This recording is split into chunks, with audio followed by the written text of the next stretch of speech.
Maka itu dikatakan Rasulullah sallallahu alaihi wasallam, tafakkaru fi khalqillah wa la tafakkaru fi zatihi. Berpikirlah tentang makhluk ciptaan Allah, jangan coba-coba memikirkan tentang zat Allah, karena akal kita ini terbatas.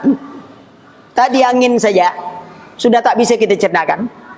Kita setiap hari melihat listrik. Mana wujud listrik sebenarnya? Itu lampu listrik. Coba kalau tak ada minyak saja, sudah tak bisa hidup dia. Mana listrik sebenarnya? Tak bisa dicerna oleh akal kita. Kalau dalilnya apa? Harus dilihat. Coba lihat. Kita punya roh tak? Pernah tak kita melihat roh kita? Pernah mendengar suaranya? Pernah mencium baunya?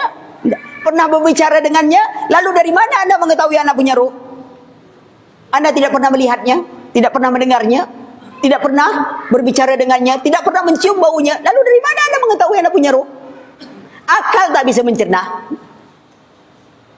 Perhatikan, maka kelemahan akal. Jadi ketika untuk manfaatkan akal, kita harus tahu bagaimana kelemahan akal agar kita tidak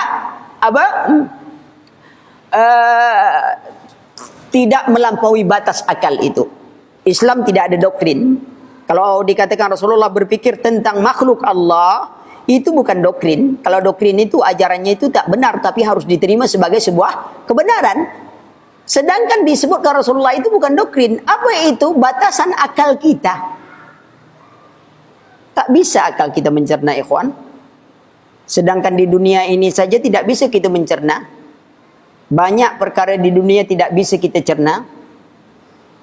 Dalam sebuah penelitian dikatakan bahwa telur ayam kalau mau menetas itu dalam cangkangnya itu anak ayam mau keluar itu ada semacam tanduk sehingga dia bisa memecahnya. Tapi begitu dilihat tak ada. Banyak penelitian tak bisa dipecahkan oleh orang. Akan tetapi dengan kita memahami syariat kedudukan kita, bahwa akal kita itu sangat terbatas. Allah berikan kita akal bukan untuk mengotak-ngatik syariat. Allah beri kita akal untuk menerima syariat, lalu berfikir bagaimana cara menjalankan syariat. Itu dia gunanya. Bukan ngotak-ngatik. Maka itu dunia pengetahuan dulu berkembang. Kenapa? Karena orang Islam menerima syariat, lalu mereka berfikir bagaimana memudahkan mereka mengamalkan syariat. Muncullah penemuan-penemuan. Hari ini apa? Akal digunakan orang untuk apa? Untuk mengotak-ngatik syariat. Sampai-sampai ada mengatakan ini. Ada yang mengatakan bahwasanya babi itu yang haram cuma dagingnya. Kenapa? Karena dalam Quran disebutkan huriman alaikumul maitatu wa lahmul khinzir. Daging babi. Tengok bahasa Al-Quran. Disebut satu sebenarnya untuk seluruhnya. Tak mungkin ada babi hanya punya daging saja berjalan, tak ada tulang, tak ada kulit. Tak mungkin. Karena sebut daging, di situ melekat tulangnya, di situ melekat kulitnya. Cukup disebut babi dagingnya saja, sudah mewakili seluruhnya. Tak perlu disebut satu-satu. Tulangnya, sumsumnya, semua ini banyak betul. Ya. Itu bukan kitab suci namanya.